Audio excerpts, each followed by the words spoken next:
যদি মানুহে অধিকাৰ বিচাৰি নাপায় তেতিয়া মানুহে নাৰায়ে তাকবীৰ দিব মানুহে যে এনেকুৱা নজিৰ হৈ যাব লাগে যে পাকিস্তানক সমৰ্থন কৰা মানুহ অসমত আছে আৰু সেই কথাটো আমাৰ অধিকাৰ সাব্যস্ত হ'বই লাগিব যদি পপুলেশ্যন পেটাৰ্ণত আপুনি দেখে এতিয়া 48টা সমষ্টিত সংখ্যালঘু কাৰণে ৰিজাৰ্ভেশ্যন হ'ব লাগে আমাৰ সংখ্যালঘু সমাজত এটা নতুন বেমাৰ সৃষ্টি হৈছে বেমাৰটো কি জানেনে 1 কিলোমিটাৰ বেখাৰ্ডত 3টা বাণিজ্য মেলা হ'ব 1 কিলোমিটাৰ বেখাৰ্ডত 4খন ধৰ্মসভা হ'ব ঢিং বজাৰৰ পৰা ওচৰত যদি আপুনি যায় মছজিদ আৰু মন্দিৰ একেলগে আছে নমস্কাৰ অসম লাইভ 24ৰ নতুন অনুষ্ঠান ৰাজনীতিৰ নৱযোদ্ধালৈ মই ঋতুস্মিন শৰ্মাই স্বাগতম জনাইছোঁ আমাৰ এই অনুষ্ঠানত 2026ৰ সম্ভাৱ্য প্ৰাৰ্থীসকলক আমি বিশেষভাৱে আমন্ত্ৰণ কৰি আনো আৰু আজি আমাৰ অতিথি হৈছে এগৰাকী বিশেষ ছাত্ৰনেতা কংগ্ৰেছৰ অন্যতম জনপ্ৰিয় মুখপাত্ৰ এগৰাকী PhD স্কলাৰো হয় আৰু মহচিন খান মহচিন স্বাগতম জনাইছোঁ সাংঘাতিক ধৰণে ঢিং সমষ্টিত ব্যস্ত হৈ আছে মহচিন এবাৰ ঢিং সমষ্টি অন্যতম হেনো টিকটৰ দাবীদাৰ কংগ্ৰেছৰ কিমান দূৰ সত্য কাম কৰি আছোঁ বহু দিন ধৰি আৰু ঢিঙত যিহেতু মোৰ জন্মই ঢিঙত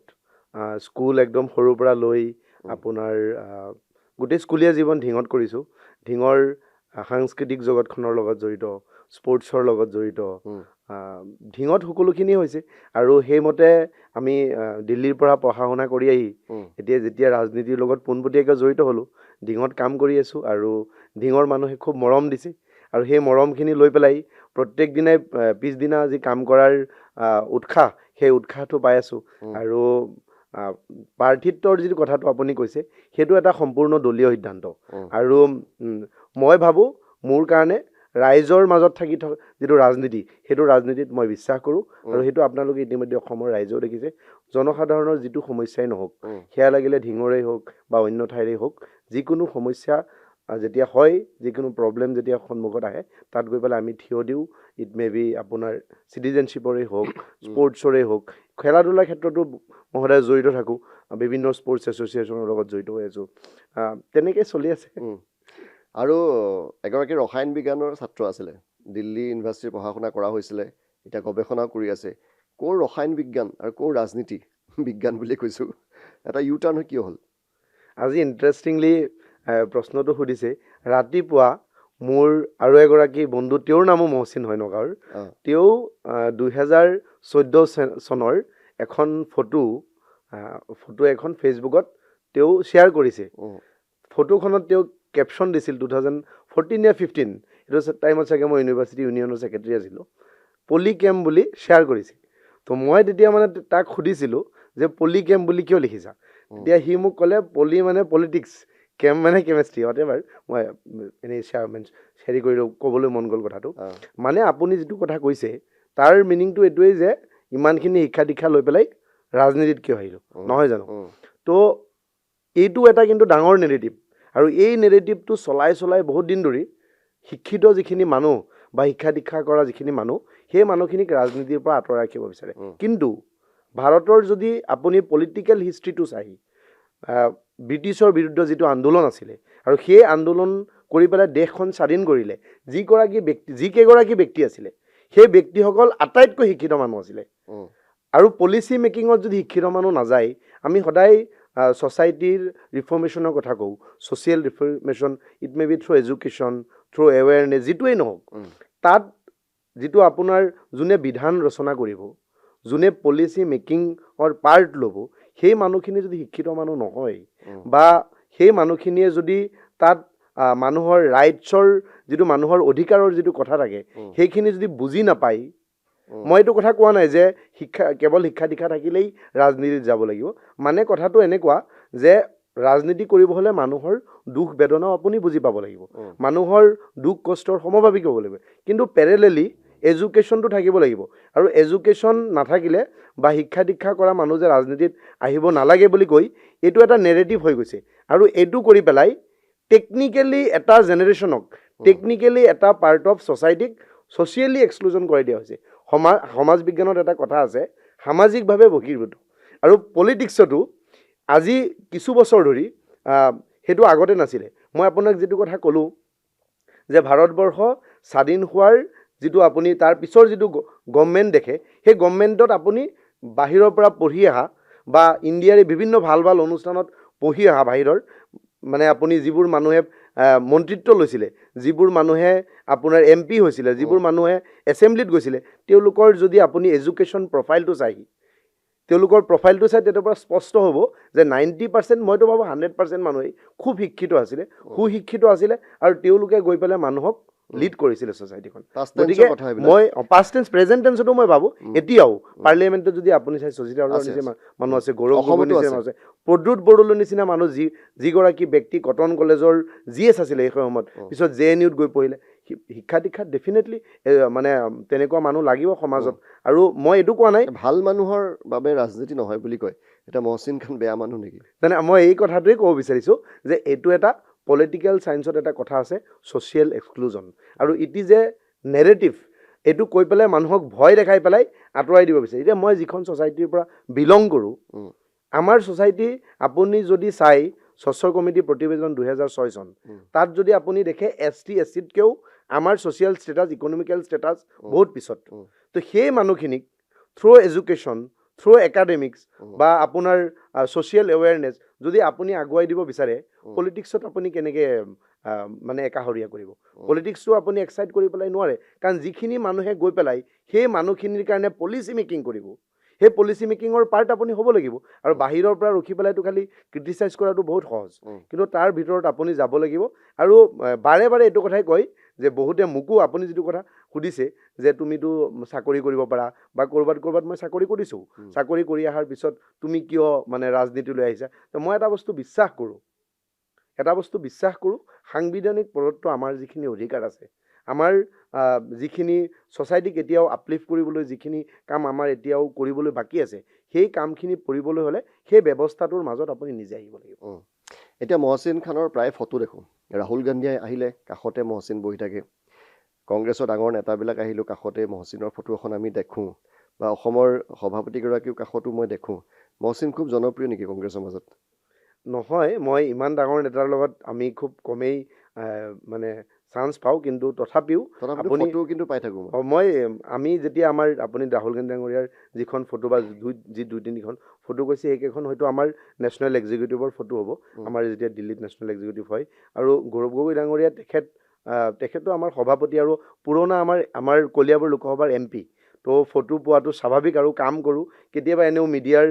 প্ৰেছ কনফাৰেঞ্চ হওক বা ক'ৰবাত আমি তেনেকৈ ফটোৰ কথাটো ডাঙৰ কথা নহয়, ফটো এভৰিৱান কেন টেক, আপুনিও ফটো উঠিব পাৰে, বা মানুহে নেতাৰ লগত সকলোৱে ফটো উঠে। কিন্তু কংগ্ৰেছৰ ভিতৰত ফেভাৰেট বয় বুলি কয়, ব্লু আইড বয় বুলি কয় মহচিনক। ফেভাৰেট বয়টো এইটো ৰাইজে ক'ব, মই নাজানো, কিন্তু মই এটা কথাই জানো যে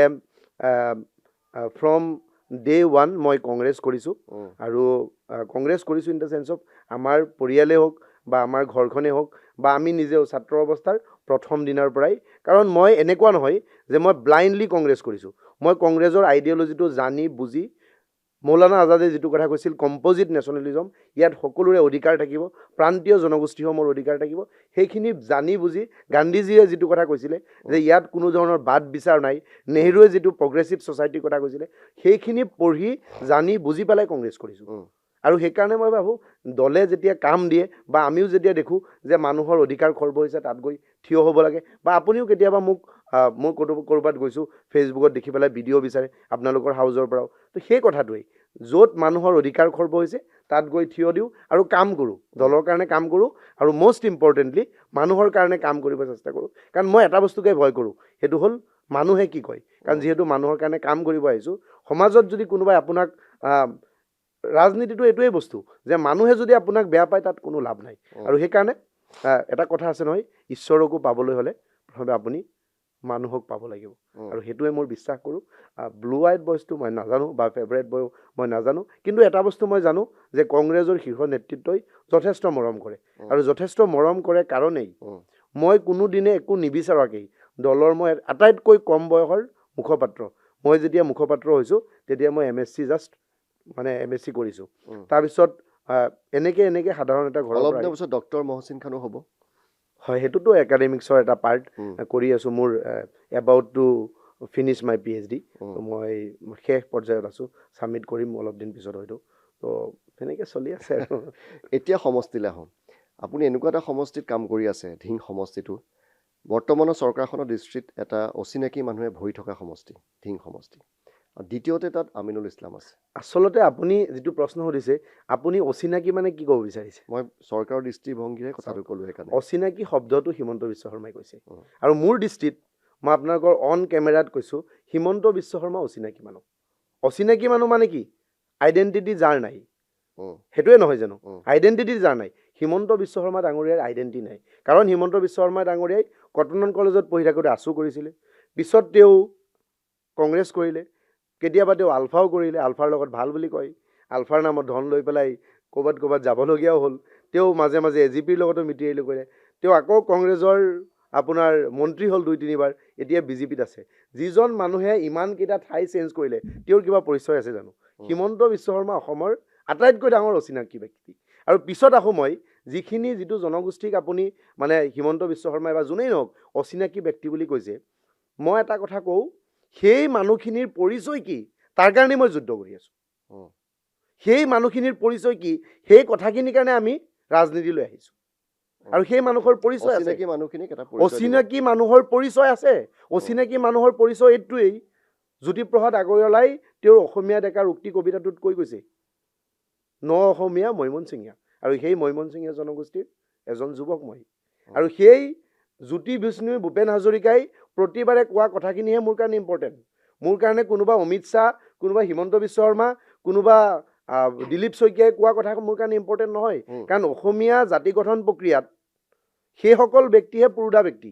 সেইসকল ব্যক্তিয়ে অসমীয়া জাতি গঠন প্ৰক্ৰিয়াৰ পাৰ্ট কোন হ'ব কোন নহয় তেওঁলোকেহে নিৰ্ধাৰণ কৰি থৈ গৈছে, বা তেওঁলোকে নিৰ্ধাৰণ কৰি আছে। বা হোমেন বৰগোহাঁই ছাৰেও বাৰ বাৰ কৈ গৈছে যে অসমীয়া জাতি গঠন প্ৰক্ৰিয়াত এই ছেকশ্যন অফ দ্য ছ'চাইটি তেওঁলোকৰ হায়েষ্ট কণ্ট্ৰিবিউশ্যন আছে আজিৰ দিনত। সঁচা কথা।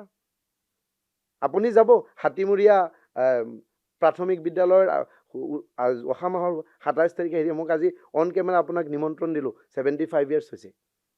মৰিয়াবাৰী হাতীমূৰীয়া প্ৰাথমিক বিদ্যালয়ৰ 27 তাৰিখে 75 ইয়াৰ্ছ হ'ব। তেনেকুৱা আমাৰ মৰিয়াবাৰীত বহুত স্কুল আছে যিবোৰ 125 বছৰ হ'ল, 100 বছৰ হ'ল, বৃহত্তৰ ধিং অঞ্চলত। আৰু তাত যদি অচিনাকি মানুহ কয়, মই এইটো ৰেফাৰেঞ্চত আৰু এটা কথা ক'ব বিচাৰোঁ, ধিং বুলি ক'লে যিটো চেম্বাৰ, কমিউনেল চেম্বাৰ বাহিৰত গৈ আছে মেছেজটোত, it is just because of the Aminul Islam. তেওঁৰ ষ্টেটমেণ্ট, পলিটিকেল ষ্টেটমেণ্টবোৰ কেতিয়াবা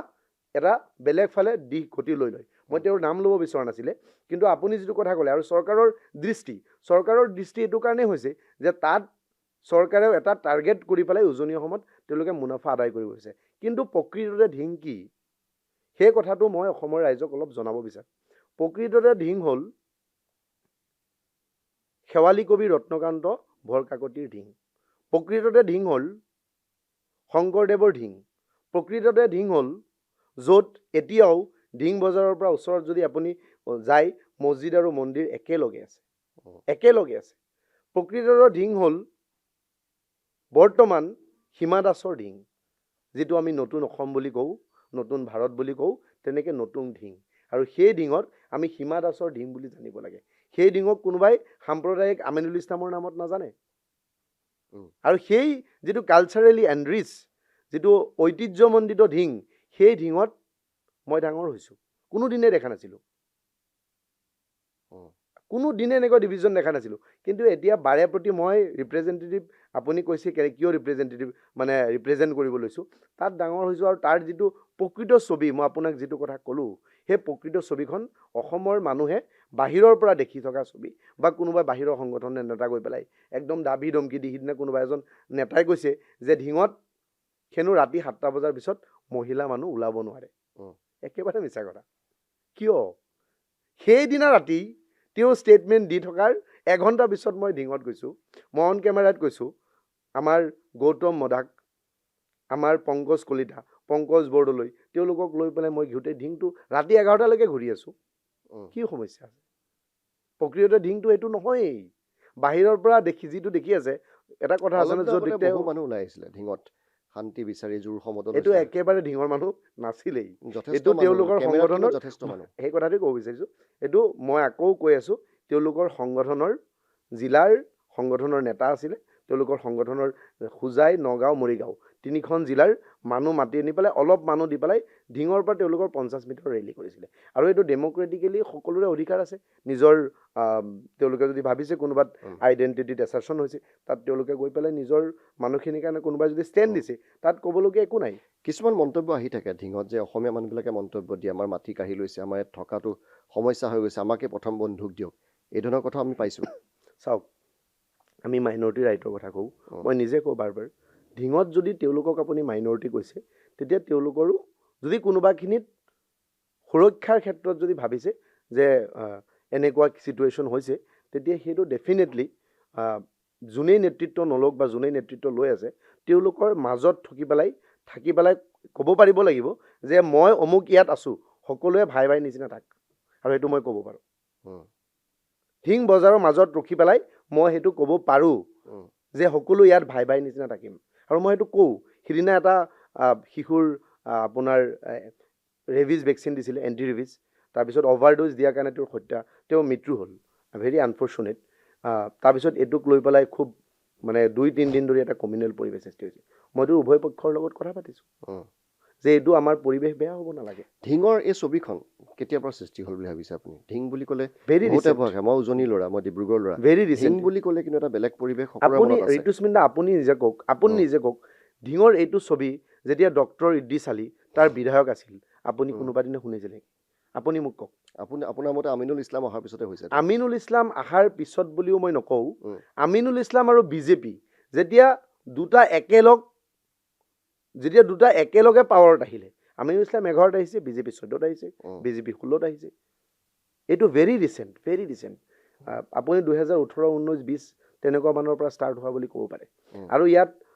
আপুনি জানে মানে এই কথা বতৰাবোৰ একপক্ষীয় নহয় আপুনি ক'ৰবাত কমিউনেল পৰিৱেশ এটা সৃষ্টি কৰিছে সেইটো এটা সমাজে বা এটা জনগোষ্ঠীয়ে কেতিয়াও নকৰে সেইটো একদম ক্লিয়াৰ কথা তাত কোনোবাই সংখ্যালঘুৰ কোনোবা সংগঠনৰ ল'ৰা এটাও কেতিয়াবা খুব আপোনাৰ উচ্চস্তৰে কিছুমান মন্তব্য দি দিয়ে তাৰ বিপৰীতে গৈ পেলাই প্ৰতিক্ৰিয়াটো খুব বেয়াকৈ আহে ইফালৰ পৰাও মন্তব্য এটা দি দিয়ে তাৰ প্ৰতিক্ৰিয়া খুব বেয়াকৈ আহে এইটো not about the Dhing only সকলো ঠাইতে সংখ্যালঘু জনতাৰ কথা যিটো ওলাইছে যথেষ্ট চকু আছে আপোনাৰ ওপৰত সংখ্যালঘু জনতাই যথেষ্ট আপোনাৰ মন্তব্যবিলাকো তেওঁলোকে গ্ৰহণ কৰা যেন মোৰ লাগে এতিয়া মহচিন খান সংখ্যালঘু নেতাই হৈ থাকিব নেকি সদায় নাই মহচিন খানটো যোৱা পৰহি তেজপুৰ ইউনিভাৰ্চিটিত গৈ পেলাই দীঘলীয়া ভাষণ দি আহিছে মহচিন খানেতো যোৰহাটৰ ইলেকশ্যনত বহুত দিন আছে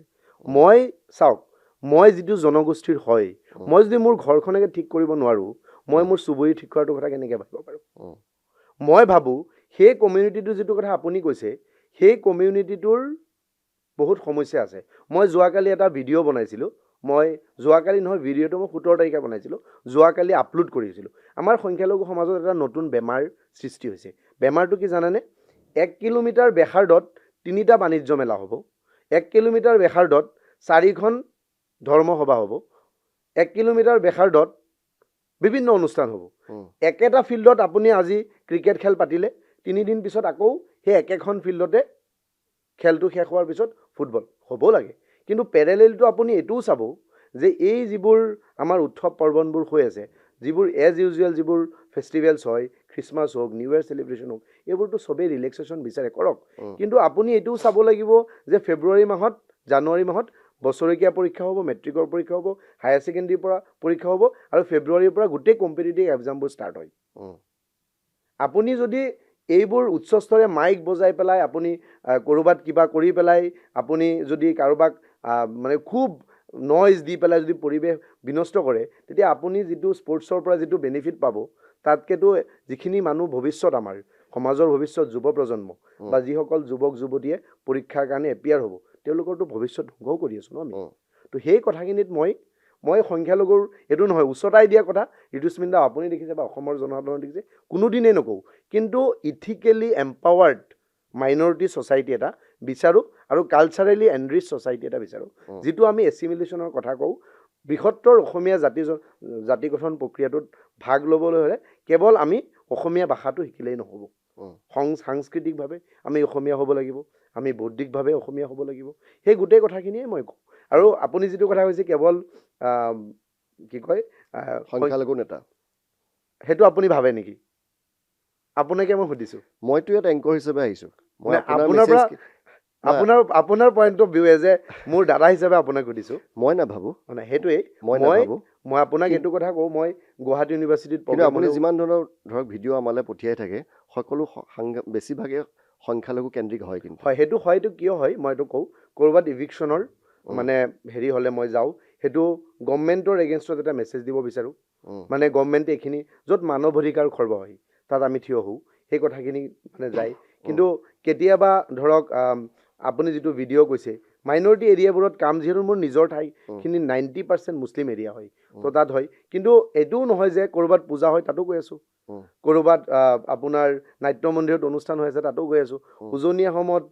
কেইবাবাৰো বহুত অনুষ্ঠানত মই নিমন্ত্ৰণ যোৱাবাৰ আপোনাৰ হেৰিত গ'লোঁ এই শিৱসাগৰত কি ফেষ্টিভেল আছিলে মই নামটো পাহৰি থাকিলোঁ মোৰ এই মুহূৰ্তত মনত পৰি থাকে নাই তাত গ'লোঁ গতিকে কথাটো হ'ল সেইটো নহয় আৰু মই ভাবোঁ মই সদায় এছিমিলেশ্যনটোত খুব এটা খুব বিশ্বাস কৰোঁ গুৰুত্বপূৰ্ণ মন্তব্য আপুনি কিছুদিনৰ পূৰ্বে কৈছিলে যে মিয়াসকল সকলো দিশতে আগবাঢ়ি যাব লাগিব চিকিৎসক হ'ব লাগিব ইঞ্জিনিয়াৰ হ'ব লাগিব সাংঘাতিক ধৰণে তেওঁলোকৰ অধিকাৰৰ হৈ আপোনালোকে মাত মাতি আহিছে সেইটো আপোনালোকে মনৰ পৰা সেইটো আপুনি দাবী কৰিছে নে আপোনাৰ সমষ্টিটো ধিং হোৱাৰ বাবে সেই দাবী কৰিছে 100% মনৰ পৰা কাৰণ এইটো কাৰণে মই আপোনাক কওঁ সেইটোৰো কাৰণ আছে ন যে আপুনি চাওক আপোনাৰ পপুলেশ্যন কিমান আছে উম, সেইটোৱে আপোনাৰ জাতি বা জনগোষ্ঠীটোক ৰক্ষা নকৰে উম, আপুনি অল ডাইৰেকশ্যন সকলো দিশত এতিয়া ফুড ছিকিউৰিটিৰ ক্ষেত্ৰত সংখ্যালঘু মানুহৰ কণ্ট্ৰিবিউশ্যনটো আটাইতকৈ বেছি ফুড ছিকিউৰিটি অসমত এইটো বাস্তৱ কথা খাৰুপেটীয়াৰ পৰা লৈ আপটো আমাৰ একদম চামগুৰিলৈকে ঢিং ৰূপহী লাহৰীঘাট এই গোটেই লাইনটোত ইমান বিশদ বজাৰ আছে খেতি আছে কিন্তু পেৰেলেলি আমি ৰাষ্ট্ৰ নিৰ্মাণৰ ক্ষেত্ৰত আমি কি কৰি আছোঁ ৰাষ্ট্ৰ নিৰ্মাণৰ ক্ষেত্ৰত আমাৰ ভূমিকা কি আমাৰ এম্বেচিত মানুহ আছেনে নাই আমাৰ পাৰ্লিয়ামেণ্টত ৰিপ্ৰেজেণ্টেটিভ আছেনে নাই আমাৰ not only about the politics একাডেমিক্সত আমাৰ মানুহ আছেনে নাই আমাৰ মানুহ স্পৰ্টছত গৈছেনে নাই সেই কথাখিনিহে মই কওঁ যে মানে ছ'চাইটিৰ প্ৰত্যেকটো ছাইডতে যাব লাগিব ডক্টৰ ইঞ্জিনিয়াৰ আমাৰ বহুত হৈছে এতিয়া মইতো ডক্টৰ ইঞ্জিনিয়াৰ কথা কওঁ কিন্তু যেতিয়া মই স্কুলত যাওঁ সংখ্যালঘু এৰিয়াত এতিয়াও মোৰ লগত এজন ডক্টৰ বন্ধু আপোনাৰ কেমেৰা পিছফালে বহি আছে আপুনি তেওঁক সুধিব পিছত য'ত মই বহুত স্কুলত যাওঁ তেতিয়া মই কওঁ যে আমি এতিয়া নেশ্যন বিল্ডিঙৰ পাৰ্ট ল'ব লাগে আৰু তাৰ কাৰণে আমি এতিয়া একাডেমিক্সত অলপ হায়াৰ এডুকেশ্যনত যাব লাগে চেণ্ট্ৰেল ইউনিভাৰ্চিটি JNU যাব লাগে বা বাহিৰত যাব লাগে তাৰ পৰা আহি পেলাই আমি UPSCৰ থ্ৰুতে আমাৰ মানে ডাঙৰ যিখিনি পলিচি মেকিঙৰ পাৰ্ট তাত যাতে আমি সোমাব পাৰোঁ সেই কথাখিনি কওঁ আৰু সেইটো হ'ব লাগিব আৰু সেইটো কাৰণে মই চেষ্টা কৰোঁ আৰু আপুনি হয়তো নাজানে মই বহুত কেইখন অনুষ্ঠানৰ লগত মানে স্কুলৰ লগত কলেজৰ লগত জড়িত হৈ আছোঁ য'ত মেনেজিং কমিটিৰ ক'ৰবাত মই এডভাইজাৰ হৈ আছোঁ ক'ৰবাত মেম্বাৰ হৈ আছোঁ ক'ৰবাত ধিঙৰে নে বাহিৰত ধিঙৰো আছে বাহিৰৰো আছে ইভেন ইভিক্টেড এৰিয়াত য'ত নেকি মানে থাউজেণ্ডছ অফ ল'ৰা ছোৱালী ইভিকশ্যন হৈছিলে তাৰপিছত গৈ পেলাই বেলেগ ঠাইত বহিলে তেওঁলোকৰ স্কুলতো মই জড়িত সেই এভিকশ্যনটো লৈ উচ্ছেদটোক লৈ সাংঘাতিক ধৰণৰ উচ্ছেদ চলি আছে এই উচ্ছেদক কিন্তু যথেষ্ট সমৰ্থনো কৰিছে আপুনি উজনি অসমলৈ গ'লে গম পাব আৰু আপুনি উচ্ছেদৰ তীব্ৰ বিৰোধিতা কৰি আছে উচ্ছেদৰ বিৰোধিতা মই ভাবোঁ মই উচ্ছেদৰ বিৰোধিতা বুলি নহয় উচ্ছেদটো যিটো আপোনাৰ সাংবিধানিকভাৱে যিটো মানুহ জীয়াই থকাৰ মৰ্যাদা চাওক প্ৰত্যেকটো মানুহে ডিগনিটি লৈ পেলাই জীয়াই থাকিব বিচাৰে প্ৰত্যেকটো মানুহৰ বেছিক ফাণ্ডামেণ্টেল কনষ্টিটিউশ্যনেল যিটো ৰাইট হয় সেই ৰাইটটো সকলোৱে অক্ষুণ্ণ ৰখাটো বিচাৰে কোনোবা যদি ফৰেষ্ট এৰিয়া দখল কৰি পেলাই বহিছে চাওক উচ্ছেদৰ যিটো কাহিনী সেই গোটেই কাহিনীটো একচুৱেলি বেলেগ এতিয়া আমাৰ ফালে বহুত মানুহৰ মাটি বাৰী এনেকুৱা আছিলে যে দে হেভ 500 একৰ্ছ 500 বিঘা 600 বিঘাত 1000 বিঘা মাটি আছিলে কিন্তু মাটিবোৰ ব্ৰহ্মপুত্ৰই নিলে সেই ব্ৰহ্মপুত্ৰই নিয়াৰ পিছত তেওঁলোকে এদিনত পথৰ ভিখাৰী হৈ গ'ল তাৰপিছত মানুহবোৰে কি কৰিব তেতিয়া এটা সময় এনেকুৱা আছিলে যে জিলা প্ৰশাসন ডিষ্ট্ৰিক্ট এডমিনিষ্ট্ৰেশ্যনে তেওঁলোকক ক'ৰবাত বহিবলৈ দিছিলে শিবিৰ পাতিবলৈ দিছিলে তাৰপিছত তেওঁলোকক এলটমেণ্ট দিলে যে এলটমেণ্ট দি যে মানুহবোৰ বহিলে সেই মানুহবোৰক যদি আপুনি আকৌ ইভিক কৰে সেই মানুহবোৰ ক'ত যাব তেওঁলোকৰ মানৱীয় এংগলটোতো আছে সেই মানৱীয় এংগলটোৰ কথাহে কওঁ আৰু তেওঁলোকৰ চাব যেতিয়া তেওঁলোকে আকৌ এটা নতুন জেগালৈ যায় তেতিয়া তেওঁলোকক এটা কথা ওলায় যে অচিনাকি মানুহ বিদেশী মানুহ বাংলাদেশী মানুহ আৰু তেওঁলোকৰ নামত জনবিন্যাস সলনি কৰা এটা প্ৰচেষ্টা আৰম্ভ হৈছে সেইটো কোনো না ক'ব নোৱাৰে নাই সেইটো মই ভাবোঁ মই আপোনাক লেট মি ক্লেৰিফাই সেইটো মই ভাবোঁ ক্ৰিটিকেলি বা টেকনিকেলি কৰা কাম নহয় যেতিয়া মেৰাপানী বা ক'ৰবাত গৈ পেলাই মানুহখিনি বহিছে প্ৰথমতে তেওঁলোকে তাত কাম কৰিবলৈ গৈছিলে কিন্তু আপুনি জনবিন্যাসৰ কথাটো যিটো কৈছে এইটো ময়ো হেৰি নকৰোঁ যে কাৰোবাৰ মানে ক'ৰবাত গৈ পেলাই বহি পেলাই জনবিন্যাস চেঞ্জ কৰিছে বা তেওঁলোকে ভাবি চিন্তি পেলাই তাত গৈছে সেইটো প্ৰক্ৰিয়া নহয় কাৰণ মই নিজে উইটনেছ কৰিছোঁ আমাৰ সেইফালে লাহৰীঘাট ধুমকুৰা ঢিঙৰ বহুত দুবৰামাৰী চুবৰামাৰী বহুত এৰিয়াত মানুহ আছিলে যিসকল মানুহ তেওঁলোকে একেদিনাই গোটেই কাৰণ এইখিনি মানুহৰ ইতিহাসটো ব্ৰহ্মপুত্ৰৰ লগত জড়িত কাৰণ তেওঁলোকক যেতিয়া ব্ৰিটিছ কলনিয়েল পিৰিয়ডত তেওঁলোকক ফ'ৰ্চফুলি মাইগ্ৰেট কৰা হৈছিলে এই ঠাইত যেতিয়া অনা হৈছিলে তেওঁলোকক খেতি কৰিবলৈ অনা হৈছিলে তাৰপিছত তেওঁলোকৰ মাটি সম্পত্তি যেতিয়া নাইকিয়া হ'ল তেতিয়া তেওঁলোকে বেলেগত গ'ল আৰু সেইখিনি মানুহ অৰিজিনেলি ইণ্ডিয়ান মানুহ অন কেমেৰা মই কৈ আছোঁ they are originally Indian they are not Bangladeshi কেনেকৈ বাংলাদেশী হ'ব সেই তেওঁলোকে যেতিয়া ভাৰতবৰ্ষত আহিছিলে তেতিয়াতো ভাৰতৰ এখন জিলা আছিলে সেইখন জিলাৰ পৰা ইয়াতে আহিছে আৰু তেওঁলোক নিজে অহা নাই সেইটো মই কৈ তেওঁলোকক ব্ৰিটিছে কাম কৰিব এতিয়া এজন বড়ো মানুহ এজন সোণোৱাল কছাৰীৰ লোক বা এজন মিচিং মানুহ আহি ঢিং সমষ্টিত কেতিয়াবা জানো ইলেকশ্যনত জয়ী হ'ব পাৰিব মইতো বিচাৰো শিৱসাগৰ সমষ্টিটো তেনেকুৱা হোৱাটো বিচাৰিব জানো ডিব্ৰুগড় হোৱাটো তেনেকুৱা হোৱাটো বিচাৰিব জানো মই আপোনাক এটা কথা কৈছোঁ যে কনষ্টিটিউচনেল ৱেত তেওঁ পাৰিব কিন্তু এতিয়া ভাৰতবৰ্ষৰ একদম অনেষ্টলি আৰু যিটো প্ৰেক্ষাপট সৃষ্টি হৈছে আগতে জানো হোৱা নাছিলে সৈয়দ হামিদা হোৱা নাছিলে জানো যোৰহাটৰ পৰা MP 1957 আই থিংক কেনেকৈ হৈছিলে আনোৱাৰা টাইমৰ গৰিয়া মানুহ হয় আনোৱাৰা টাইমৰ গৈ পেলাই মিয়াৰ ভোট লৈ পেলাই হেৰিত জিকিছিলে দলগাঁও সমষ্টিত জিকিছিলে কিন্তু আজিৰ দিনত যদি নোৱাৰে তাৰ কাৰণটো কি তাৰ কাৰণটো বিজেপি মইতো বিচাৰোঁ যে উজনি অসমৰ কোনোবা মানুহে আহি পেলাই নামনি অসমত ইলেকশ্যন খেলক নামনি অসমৰ কোনোবাই গৈ পেলাই বেলেগে কৰক কিন্তু সংখ্যালঘুবোৰক টাৰ্গেট কৰি 22টা সমষ্টিত কনচলিডেট কৰি দিয়া হ'ল আপুনি 35% population how can you consolidate in 20 segment 22 segment তাৰপিছত তেওঁলোকে বেছি লাগে আপোনালোক 22টাতকৈ বেছি আমাৰ 35টা আছিলেই সমষ্টি আপুনি 1937ৰ সৈয়দ ছাদুল্লাহ বা গোপীনাথ বৰদলৈ চৰকাৰলৈ যাওক তেতিয়াইতো ইয়াতকৈ বেছি আছিলে আৰু আজিৰ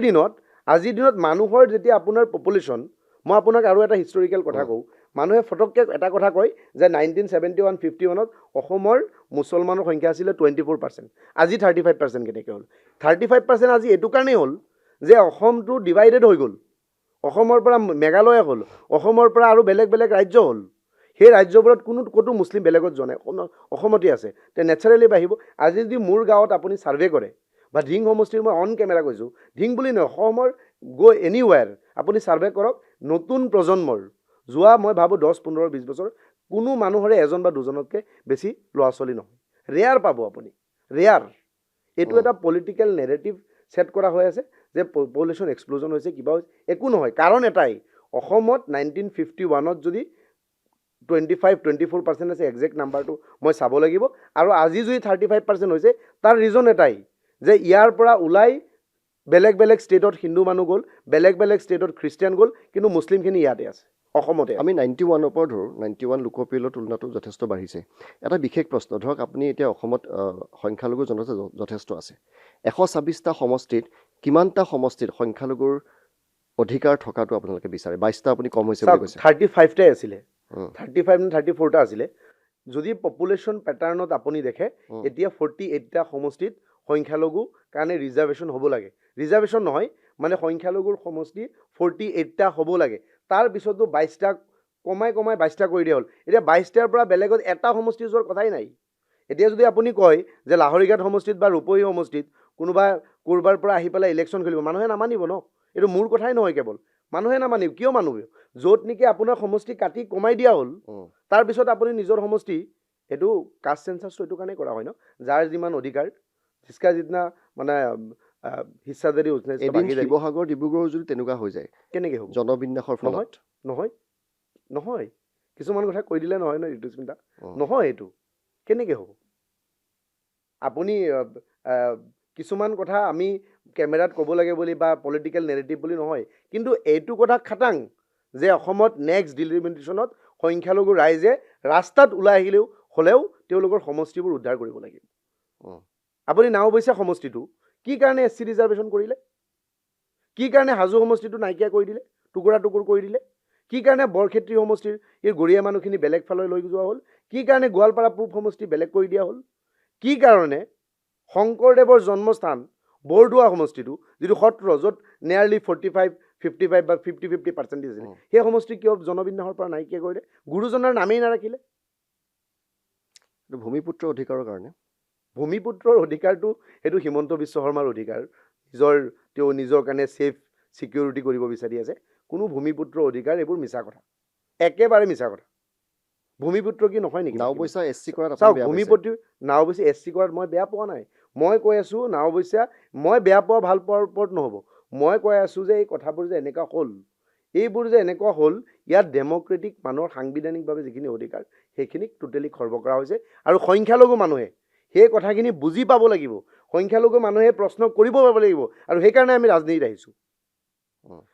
আমাৰ পৰিচয় কি আমাৰ পৰিচয় আমি উলিয়াবৰ কাৰণে আমি এছেম্বলিত যাব বিচাৰোঁ বেলেগ কোনো আমাৰ নিজৰ হেৰি নাই পাৰ্চনেল কোনো গাটছ নাই পাৰ্চনেল আমাৰ কোনো হেৰি নাই মানে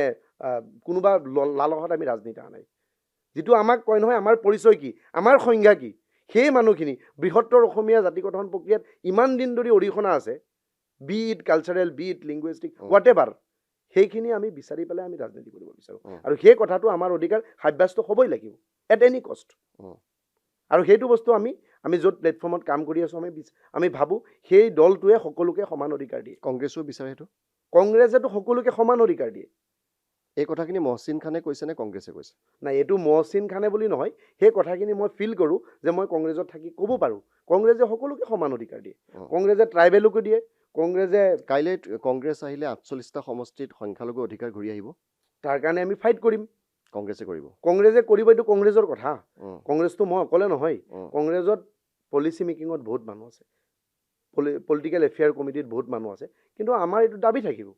আমাৰ বিজেপিলৈও দাবী আছে চৰকাৰখন বিজেপিৰ চৰকাৰ হ'ব পাৰে কিন্তু সেই চৰকাৰত সংখ্যালঘু সংখ্যাগুৰু প্ৰান্তীয় জনগোষ্ঠী মিয়া অসমীয়া যিমান আছে সকলোৰে দাবী থাকিব চৰকাৰৰ প্ৰতি এইটো আমাৰ বিজেপিৰ প্ৰতিও দাবী আছে যে আপোনালোকে নেক্সট ডিলিমিটেশ্যন যদি আপোনালোকৰ কিবা কাৰণে চৰকাৰ আহে তে আপোনালোকে আমাৰ অধিকাৰটো সুৰক্ষিত কৰক সংবিধানৰ ওপৰততো বিজেপি নহয় ন এতিয়াও এটা সাংবিধানিক দেশত আছোঁ সংবিধানৰ ওপৰত বিজেপি কেনেকৈ হ'ব বিজেপি যদি কনষ্টিটিউশ্যনেল যিখিনি ভেলু মৰেলিটি আছে সেইখিনিৰ পৰা আঁতৰি গৈ আমাৰ সময় কমি আহিছে শেহতীয়াকৈ নীতিশ কুমাৰৰ এটা কাণ্ডক লৈ আপুনি যথেষ্ট সৰব হৈ পৰিছে বুৰ্খা কাণ্ডটোক লৈ না মই সৰব হোৱা নাই কিন্তু এটা কথা এইটো হয় যে চাওক মহিলা পৃথিৱীৰ আটাইতকৈ পবিত্ৰ বস্তু বুলি নকওঁ পবিত্ৰ মহিলা পৃথিৱীৰ আটাইতকৈ পবিত্ৰ আৰু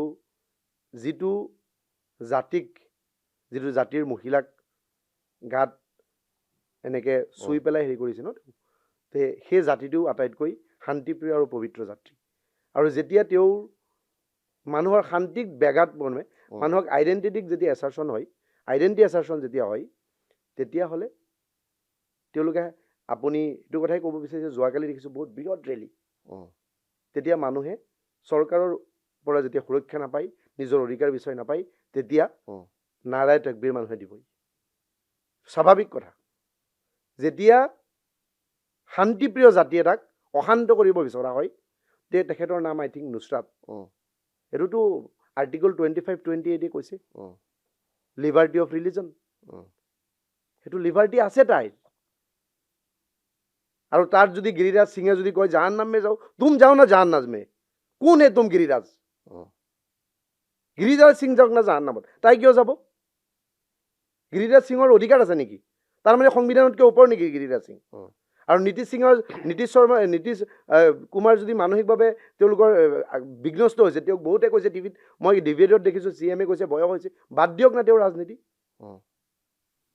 বিহাৰত নাৰা তকবীৰ দিয়া হৈছে অসমতো এদিন তেনেকুৱা এটা পৰিৱেশ মই সেইটো কোৱা নাই মই কৈছোঁ যদি মানুহে অধিকাৰ বিচাৰি নাপায় তেতিয়া মানুহে নাৰা তকবীৰ দিব মানুহে চৰকাৰে দিব লাগিব ন সেইটো এৰি আপোনাৰ মানুহৰ অধিকাৰটো সুৰক্ষা হ'বৰ কাৰণে তেওঁলোকৰ আপোনাৰ নিজৰ ছেফ ছিকিউৰিটি দিব লাগিব ন মহিলা এগৰাকীৰ গাত তাই কেনেকৈ চুব পাৰে এনেকৈ অশোক গেহলতেও উৰণিখন উঠাই দিছিলে অশোক গেহলতে উৰণিখন উঠোৱা নাছিলে আপুনি দুটা ভিডিঅ'ৰ মাজত বহুত ডিফাৰেঞ্চ আছে তাই তাৰ আইডেণ্টিটিটো ধৰি পেলাই প্ৰশ্ন কৰিছে ন অশোক গেহলতৰ আইডেণ্টিটি ধৰি পেলাই কৰা নাই I think she was from Meena community যিগৰাকী মানে তেওঁলোক তেনেকৈ থাকে অশোক গেহলতৰ ভিডিঅ' আৰু এইটো ভিডিঅ' বহুত ডিফাৰেণ্ট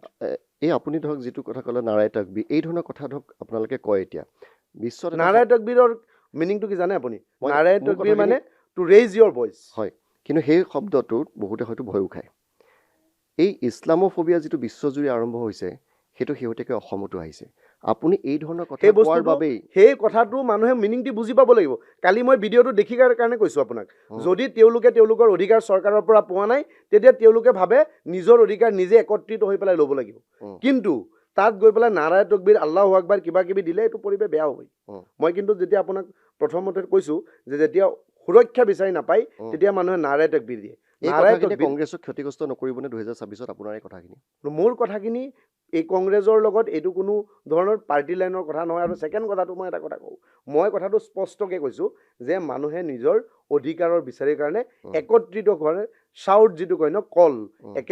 একেলগে আহি পেলাই নিজে যদি কেতিয়া বিচাৰে যেতিয়া মানুহে চৰকাৰৰ পৰা সুৰক্ষা নাপায় সেইটোৱে কথা আৰু ইয়াত কোনো দলীয় কথা বুলি মই নাভাবোঁ আৰু ছেকেণ্ড কথাটো হ'ল মই আৰু এটা শব্দ চাব যে মই আল্লাহু আকবাৰ শব্দটো লগা নাই যে নাৰা তকবীৰ মই কৈছোঁ নাৰা তকবীৰ মানে কি এইটো মানে এটা উৰ্দু এৰাবিক তেওঁলোকে যিটো ৰেলী কৰিছে ন যোৱাকালি আপুনি দেখিছে বা মহিলা বহুত ওলাই আহিছে তেওঁলোকে নিজৰ অধিকাৰটো যেতিয়া সৰ্বস্তৰত এজন ডক্তৰ হয় এজন ডক্তৰেও বা এজন ডাক্তৰেও যেতিয়া নিজৰ ওপৰত তেওঁ কাপোৰ টানি দিয়া হৈছে নিজৰ স্কাৰ্ফডাল টানি দিয়া হৈছে তেতিয়া ইয়াতকৈ আৰু কি মই যেতিয়া সৰু আছিলোঁ ডিব্ৰুগড় তিনিচুকীয়াত মই বুৰ্খা পিন্ধা মহিলা ইমান দেখা নাছিলোঁ অসমতো মই খুব কমেহে ৰেয়াৰ দেখিছিলোঁ কিন্তু এতিয়া যথেষ্ট দেখোঁ চাওক ঋতুস্মিতা মই এটা অসমীয়া কালচাৰ হয়নে বুৰ্খাটো কোনে কি পিন্ধিব কোনে কি নিপিন্ধিব সেইটো মই ভাবোঁ ময়ো ইম্প'জ কৰিব নালাগে আপুনিও ইম্প'জ কৰিব নালাগে আৰু পৃথিৱীৰ অসমীয়া কালচাৰ হয়নে মই আপোনাক এটা সেইটো কথাই কৈ আছোঁ উজনি অসমত গৰিয়া মানুহে বুৰ্খা পিন্ধা দেখিছোঁ মই এইটো পৃথিৱীৰ ধৰ্মটো বা মানুহৰ মাইগ্ৰেটৰী যিটো হিষ্ট্ৰী হয় এইটো সময়ে সময়ে এক ঠাইৰ পৰা আন ঠাইলৈ বিয়পি যায় আপুনি ইউ গ' টু দ্য অৰুণাচল প্ৰদেশ অৰুণাচলত আপুনি গৈ পেলাই চাওক কিমান আপুনি মানুহ ধৰ্মান্তৰিত হৈছে আপুনি উজনি অসমৰ শদিয়াৰ ফালে যাওক কিমান খ্ৰীষ্টান মানুহ আহিছে মাজুলীলৈ যাওক কিমান খ্ৰীষ্টান মানুহ আহিছে গতিকে এই কথাবোৰ কিছুমান সময়ৰ চক্ৰবেহুত চেঞ্জ হয় কিন্তু মই এটা কথা কওঁ কোনো মৌলবাদী শক্তিয়ে বা কোনো ইছলামিক ফাণ্ডামেণ্টেলিষ্টে যিটো বাংলাদেশত কালি কৰিলে সেইটোতো আমি ঘূৰ বিৰোধ কৰোঁ মাইনৰিটিৰ ৰাইট সুৰক্ষিত হ'ব লাগিব আৰু তাত যদি হিন্দু মাইনৰিটি হয় হিন্দু মানুহৰ অধিকাৰ সুৰক্ষিত হ'ব লাগিব আমাৰ প্ৰিয়ংকা গান্ধী ডাঙৰীয়াও ধুনীয়াকৈ তেওঁ লিখিছে কালি ফেচবুকত এইখন অসমতে পাকিস্তানক সমৰ্থন কৰা মানুহ ওলায় সেইকেইটাক ধৰি ধৰি মানে ইমান বেয়াকৈ শাস্তি দিব লাগে যে এনেকুৱা নজিৰ হৈ যাব লাগে যে পাকিস্তানক সমৰ্থন কৰা মানুহ অসমত আছে আৰু তেওঁ এনেকুৱা নজিৰ ওলাই দিব লাগে যে তাৰ পিছত যাতে কোনোদিন এনেকুৱা এতিয়া বাংলাদেশো আমাৰ শত্ৰু ৰাষ্ট্ৰ লাহে লাহে বাংলাদেশক মইতো কওঁ ইদাৰ ইণ্ডিয়া ভাৰতে বাংলাদেশ কব্জা কৰক নহ'লে শ্বেখ হাছিনাক এৰি দিয়ক কিবা এটা চলিউশ্যন কৰক কিন্তু বাংলাদেশত হিন্দু মানুহৰ ওপৰত কাৰণ এইটো এটা ভাৰতৰ পাৰ্ট আছিলে এটা সময়ত ইণ্ডিয়াৰ পাৰ্ট আছিলে তাত যদি কোনোবা মাইনৰিটি তাত মাইনৰিটি হিন্দু হয় তাত যদি কোনোবা মাইনৰিটিৰ ওপৰত অত্যাচাৰ হৈছে তে ইয়াতকৈ বেয়া কথা হ'বই নোৱাৰে আৰু কালি যিটো হৈছে এইটো পৃথিৱীৰ আটাইতকৈ নিকৃষ্ট কাণ্ড আৰু সেইটোক কোনো মানে আপোনাৰ বিবেকবান ব্যক্তিয়ে কোনো বিবেক থকা ব্যক্তিয়ে কোনো এইটো ছাপোৰ্ট কৰিব নোৱাৰে আৰু শেষত এটা প্ৰশ্ন সুধিব বিচাৰিছোঁ নিৰ্বাচন আহি আছে ধিং সমষ্টিৰ পৰা আপুনি নিশ্চিতভাৱে টিকট বিচাৰিব যদিও খুলি কোৱা নাই কিন্তু সংখ্যালঘু এলেকাত টকা নিদিলে কংগ্ৰেছৰ টিকট নাপায় টকা আছেনে নাই মহচিনৰ এতিয়া বিৰাট কমপ্লেক্স কুৱেশ্যন সুধিছে কিছুমান কথা কেমেৰাত নোকোৱাও ভাল আৰু এইটো অভিযোগ মই টেলিভিশ্যনতহে দেখিছোঁ আৰু আমাৰ লগত আজিলৈকে এনেকুৱা কোনো ধৰণৰ কথা বাৰ্তা হোৱা নাই আৰু টকাৰ কথাটো যিটো হৈছে মই ভাবোঁ দলৰ শীৰ্ষ নেতৃত্বই কোনোদিন টকাৰ এইবোৰত হেৰি নকৰে এতিয়া নতুন কংগ্ৰেছ আগতে যদি কোনোবা মাজতে কোনোবাই কৰিছিলে নাজানো কিন্তু প্ৰত্যেক দিনে আমি দলৰ শীৰ্ষ নেতৃত্ব দেখি আছোঁ দলটোক ৰিভাইভ কৰিবলৈ বা ৰাহুল গান্ধী ডাঙৰীয়াও মল্লিকাৰ্জুন খাৰ্গে ডাঙৰীয়াও তেওঁলোকেও প্ৰত্যেক দিনাই কৈছে ৰিফাইন কৰিব লাগে তো সেইটো ৰিফাইনৰ ক্ষেত্ৰত যদি ক'ৰবাত এনেকুৱা বিগত সময়ত হৈছে বা কিবা হৈছে সেইটো মই ভাবোঁ দলে ৰিফাইন কৰি কংগ্ৰেছ দলে কি কৰে কংগ্ৰেছ দলে নতুন নতুন নেতৃত্ব আনে জেনেৰেশ্যনেল লিডাৰ প্ৰডিউচ কৰে কমিউনিটিৰ পৰা নেক্সট জেনেৰেশ্যন লিডাৰ ওলাই দিয়ে যেনেকৈ আপুনি টি গাৰ্ডেনত চাব বহুত নেক্সট জেনেৰেশ্যন লিডাৰ ওলাইছিলে আপুনি আহোম কমিউনিটিত চাব next generation second generation third generation leadership ওলাইছিলে সেই তেনেকৈ ভাবোঁ সংখ্যাগুৰু য'তেই নহওক যিয়েই নহওক ছেকেণ্ড জেনেৰেশ্যন লিডাৰশ্বিপৰ কথা চিন্তা কৰিব আৰু পইচাৰ কথাটো যিটো মই ভাবোঁ যোনে টিকেট দিয়ে তেওঁলোকে কেতিয়াও পইচাত ইনভলভ নহয় মাজতে কোনোবা যদি ইনভলভ আছে সেইটো মই নাজানো আমিনুল ইছলামক বলে পাৰিবনে ঢিঙত আপুনি ৰাইজে আমিনুল ইছলামক বিচৰা নাই মই ঘূৰি পেলাই এইটোৱে চালোঁ আৰু মই এইটো অন কেমেৰা ক'ব পাৰোঁ আপুনি ঢিঙত মই টিকেট বুলি নহয় ছাৰ্ভে কৰিব এনে নিউট্ৰেল ছাৰ্ভে কৰিব মই ভাবোঁ 95% মানুহে মোক ঢিঙৰ সন্তান বুলি ভাবে ঢিঙৰ সন্তান বুলি ভাবে যে মহচিন আমাৰ ল'ৰা মহচিন আমাৰ ঢিঙৰ এগৰাকী সন্তান